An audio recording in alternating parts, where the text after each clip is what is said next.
Fox News, Phil Kerpen. Obama's war on coal has already taken a remarkable toll on coal-fired power plants in America. This is very important. Most of us don't live next to a coal mine, but this will affect you. Last week, the U.S. Energy Information Administration reported a shocking drop in power sector coal consumption in the first quarter of 2012. In other words, the use of coal by power plants. Coal-fired power plants are now generating just 36% of U.S. electricity versus 44.6% just 1 year ago. It's the result of an unprecedented regulatory assault on coal that will leave us all much poorer. Let's follow this. Last week, PJM Interconnection, the company that operates the electric grid for 13 states, Delaware, Illinois, Indiana, Kentucky, Maryland, Michigan, New Jersey, North Carolina, Ohio, Pennsylvania, Tennessee, Virginia, West Virginia, and the District of Columbia, held its 2015 capacity auction. That's right, they auction out wattage. These are the first real market prices that take Obama's most recent anti-coal regulations into account, and they prove that he's keeping his 2008 campaign promise to make electricity prices, quote, necessarily skyrocket, unquote. The market clearing price for new 2015 capacity, 3 little years away, really 2.5, almost all natural gas, was $136 per megawatt. That's 8 times higher than the price in 2012, which was just $16 per megawatt. In the Mid-Atlantic area covering New Jersey, Delaware, Pennsylvania, and D.C., the new price per megawatt is $167 from $16.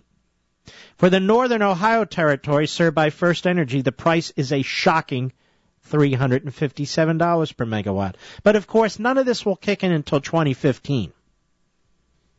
Gee, what happened? Let's get the companies. It's got to be the companies. Why the massive price increases, asked Kerpen.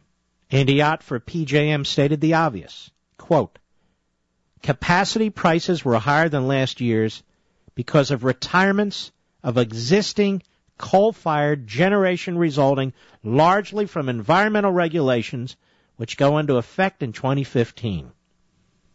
Always after the re-election effort. Have you noticed? Northern Ohio is suffering from more forced coal plant retirements than the rest of the region, hence the even higher price. I hope Ohio is listening today. Boy, are you getting screwed. You may not feel it till 2015, but you're going to feel it. There are not computer models or projections or estimates. They aren't. These are the actual prices that electric distributors have agreed to pay for new electricity capacity. And the costs will be passed on to consumers at the retail level. House Energy and Power Subcommittee Chairman, Ed Whitfield, Republican, Kentucky, explained it this way. The PJM auction forecasts a dim future where Americans will be paying more to keep the lights on. We're seeing more and more coal plants fall victim to EPA's destructive regulatory agenda, and as a result, we're seeing more job losses and higher electricity prices. Now, ladies and gentlemen, did Bain Capital do this? No. Did Halliburton do this? No. Did millionaires and billionaires do this? No, and no again. Did Republicans do this? No. Who did this? Obama. Obama's killing jobs. Obama's killing an industry. Obama's driving up the price of electricity. Remember all those electric cars? You wouldn't have been able to afford them anyway. Couldn't drive them. All these people in all these states, you're going to see your prices go through the roof. All the small businesses, medium, large businesses that use electricity, prices are going to go through the roof. Obama's so proud of talking about how he is not raising and never would raise middle-class taxes. This is all about raising your taxes, ladies and gentlemen, indirectly. But the government can pretend it has clean hands. It'll claim clean air and clean water. And those awful companies need to be investigated for all these price hikes. And the profiteering, oh my God! Look at the profiteering. When all of it is coming from government coercion. The only thing that can stop this massive price hike now, writes Kirpin, is an all-out effort to end Obama's war on coal and repeal the destructive regulatory agenda.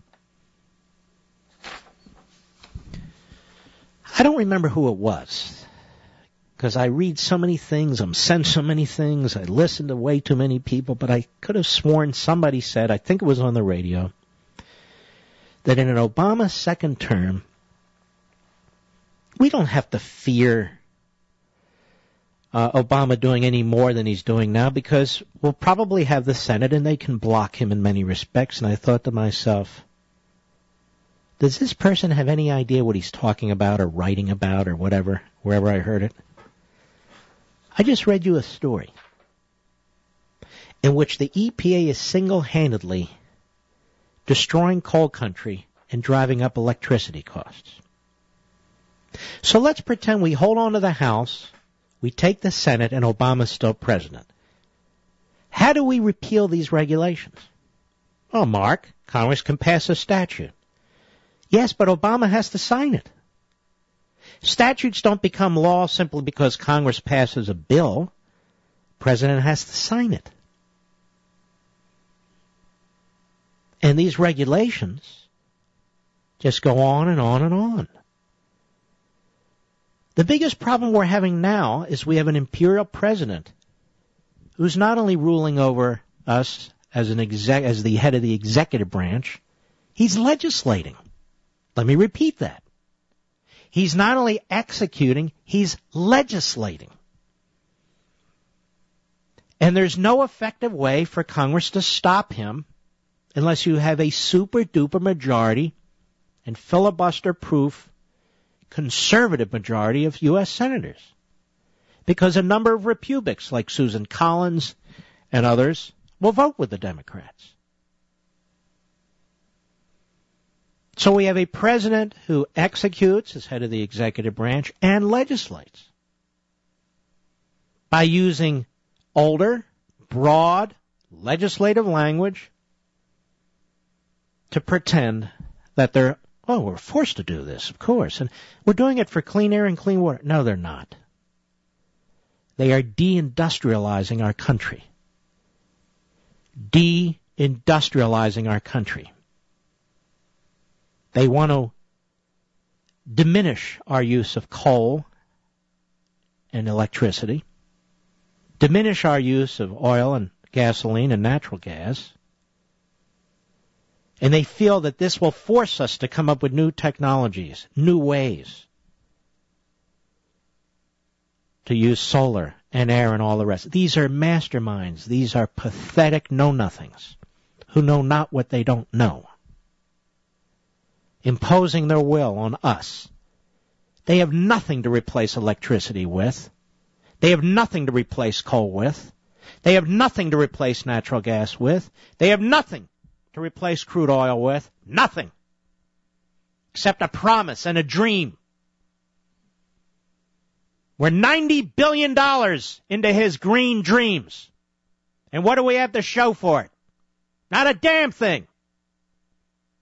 Obama has put more people out of work, destroyed more families, destroyed more businesses, created more Potemkin villages than Bain Capital could ever, or for that matter, any company or collection of companies could ever do.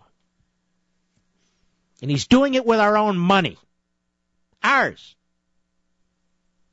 Meanwhile, somehow, his bundlers just get richer and richer. Funny how that works.